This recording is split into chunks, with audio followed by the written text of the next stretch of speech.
Volkswagen's unveiling of the long-anticipated ID.Buzz shows that the Volkswagen Group is still not ready to compete with Tesla and ever-growing competition in the EV market. We'll talk about what has impressed and what has disappointed many people like myself, and the State of Charge host Tom Moloughney will be here to give me a hug, as I was really hoping the ID.Buzz would be my next car. Plus, Tesla's got a big Berlin announcement, Rivian's big screw-up from last week triggers more consequences, Nissan plays with food to showcase their EV tech, and an exotic electric hypercar makes its way to the United States. All of this is coming up next. Welcome to E4 Electric. Don't forget to click on that subscribe button and the bell notification icon so you don't miss anything moving forward. Our top story is the unveiling of the long-awaited and anticipated Volkswagen ID.Buzz. You've probably seen tons of cheery and groovy reviews, and this video is not one of them. Now, I'm recording this on Thursday, 2 days before my normal time, because I'm heading out to Austin, Texas tomorrow as a guest of the Volkswagen Group to check out the ID.Buzz in person, which will probably make for an awkward dinner on a Sunday night with the Volkswagen team as this video comes out and they see it. But listen, the bottom line is this. Nobody, and I mean nobody, has been a bigger fan of the ID.Buzz than me in the last 3 years. I was really looking forward to the unveiling, and I wanted to be the first minute reservation holder in one of the first US deliveries. I even wore my retro shirt to watch the unveiling. I was gonna trade my ID.4 for the ID.Buzz until I saw the unveiling. First, even though we all know the production versions almost never look as good as concepts, I did not expect to see, well, that. It kind of looks like a Ford delivery van dressed up as a Volkswagen minibus for Halloween. But the looks wasn't my only disappointment. Even though the European deliveries are starting in the next few months, the US deliveries won't start until 2024, and the highly anticipated California Camper Edition won't be available until 2025 because apparently the California edition of the Volkswagen's gas-powered van is selling too well right now. I wonder if the same people who made that decision also worked on their presentation graphics, calling an electric motor an engine. And because we won't see the ID.Buzz here in the United States until 2+ years from now, the specs are even more of a disappointment than the timeline itself. As a matter of fact, Volkswagen didn't release all the specs even for the European version, and pretty much none for the US version. What's the point of the unveiling if you're not going to unveil things about your product that are pretty important? And here's where I really think Volkswagen has missed the mark that can really derail their pursuit of Tesla as the industry leader. I will tell you all about it in just 1 second, but before that, a quick reminder that this video is brought to you by Flow. Check out the Flow Home X5 and give your garage some sex appeal with its elegant design, sturdy 100% aluminum casing, and plenty of cord length.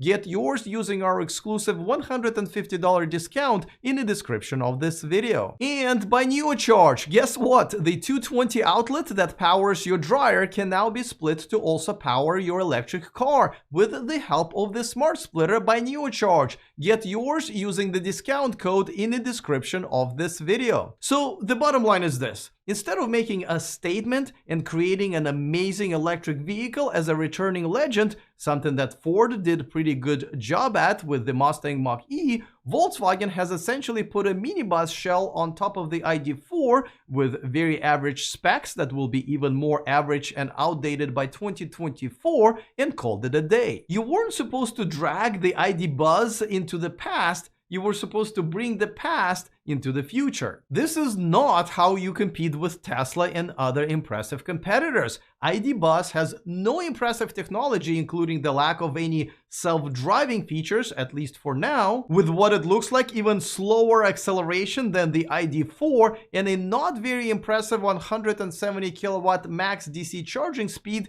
taking half an hour to charge from 5 to 80%. Though it will have a bidirectional charging, which I think is a must-have feature for this vehicle. And it doesn't even look like Volkswagen has learned on their own mistakes that they've made with the ID.4, as much as I love mine, but anybody who drives an ID.4 hates the two-switch window controls, which I can see have been carried over to the ID.Buzz. Now, the biggest question, which hasn't been answered at the unveiling either, is the price. If the starting price is under $40,000, then I would say that it may overall be a decent proposition. But anything closer to $50,000, or as it is rumored even $60,000, it may just make it as much of a tough sell as Volkswagen's attempt at the revamped Bug. Now, as disappointed as I am and no longer interested in getting one, I'm still very happy that Volkswagen will now have yet another model in their electric vehicle lineup, and I really hope that they do sell a good number of them. For more, we turn to the host of the State of Charge YouTube channel and a Volkswagen bus driving hippie at heart,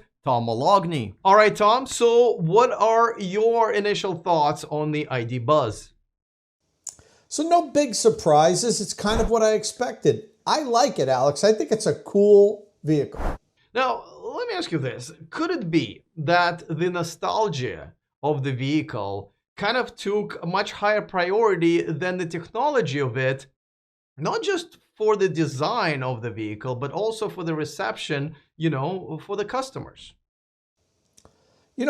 Nostalgia did play a big role here. They wanted to really, recall their past and rekindle the flame of the old VW bus. So yeah, that was really important. But I don't really know about it taking, over and making technology be a back seat. I don't see it being technologically challenged. Well, I mean, think about it this way. What if they would have put any different shell on top of that, of just a regular minibus, right? A regular van? Would we be talking about this technology being appropriate for 2024? Yeah, I don't think it's inappropriate. I think we're disagreeing here, Alex. I don't know, what were you expecting? Them to, come up with some magical technology that's not available yet? I think it's a cool vehicle. I think the features are fine for what it has, and I think it's going to be received really well. Well, I mean, I guess what I expected was not the technology of 2 years ago for the 2 years ahead. Because, I mean, okay, so let's talk about it. You're pretty much the best charging expert in the industry. Do you think that 5 to 80% in half an hour starting 2024 is that innovative and really isn't it kind of below average at that point? Well, we're not at 2024 yet, and that doesn't mean that that's going to be the charging speed in 2024. It's what they're announcing now. All the OEMs, Volkswagen included, are constantly improving their vehicle's ability to charge. That might be what they're launching this year in Europe. When the vehicle's available in the US in 2024 with a larger battery pack, we know it's going to come with a larger battery pack, it may be able to charge 5 to 80% in 24, 25 minutes. And you have to understand, that's a shorter time with a larger battery pack. I think that's acceptable. What about, you also talked about what technology do I expect? Like, I expect them to try to catch up to Tesla. So, I was kind of hoping they would announce some self-driving features, or maybe some, they have augmented reality head-up display in other cars and everything. I thought that would be a step up from even that, which is pretty good already. None of that was announced. You're correct, but don't forget, Tesla doesn't have that head-up technology either. It doesn't mean it wouldn't, a higher trim version of it in 2024 wouldn't have head-up technology. There's just so much you could pack into a vehicle, and keep the price reasonable. I'm not as disappointed as you are. I think it's a cool van, and I think people are going to love it, man. I guess, of course, you're right. I mean, they can come up with other things in the next couple of years, but, and then I might get more excited about it then. But you mentioned something very important, and it is the price, right? What would be the perfect price for this vehicle that it might just add to attractiveness of the ID.Buzz? Well, the perfect price, 25 grand. But we know that's not going to happen. Realistically, it's going to have a large battery pack. Batteries are still very expensive. It's a relatively large size vehicle. I think it's going to come in, somewhere around 50,000 starting, when it hits the US at least, because we're going to have the larger vehicle with optional, third row seating. Might even get a more, powerful powertrain. There's going to be an all-wheel drive version. So it's not going to be cheap, but I think it's going to be appropriately priced. And, we'll see when they announce that. Well, I hope there are more people like Tom than me, because that way the ID.Buzz will do just fine. For more enthusiasm from Tom, visit his YouTube channel, State of Charge. I put a link to it in the description of this video. Before we get to our next story, let's check out the grumpy comment of the week. And this one comes from John Evans, who commented, were you sitting on the toilet when interviewing Tom? Listen, sometimes you just have to do the reporting from the very place where the news is actually happening. And if me and Tom were talking about Rivian's stock price, well, the toilet was the right location. And granted, Rivian stock is not my most favorite subject to talk about, but it is the solid number 2. Tesla has announced it will hold the first Berlin Gigafactory delivery event on March 22nd. Now, it's been a long journey for the factory with the original launch target almost a year ago, but it has encountered tons of permit challenges, from water usage to wildlife preservation issues, and none of them have anything to do with the fact that an American automaker is trying to build a car factory next to the BMWs, Mercedes, Porsches, Audis, etc. in Germany. Okay? Total coincidence. Now, with the delivery event scheduled, one would think that all hurdles were cleared, right?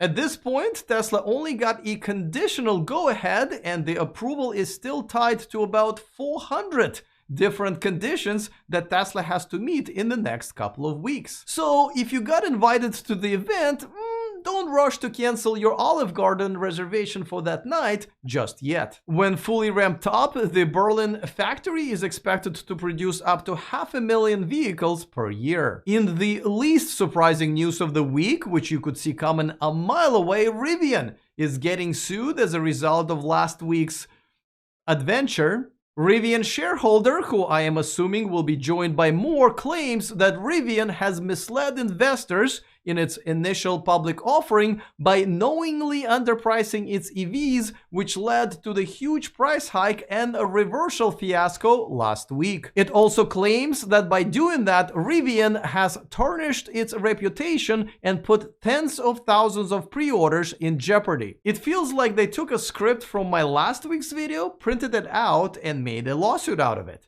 I want royalties. I'll accept the payment in Amazon delivery vans.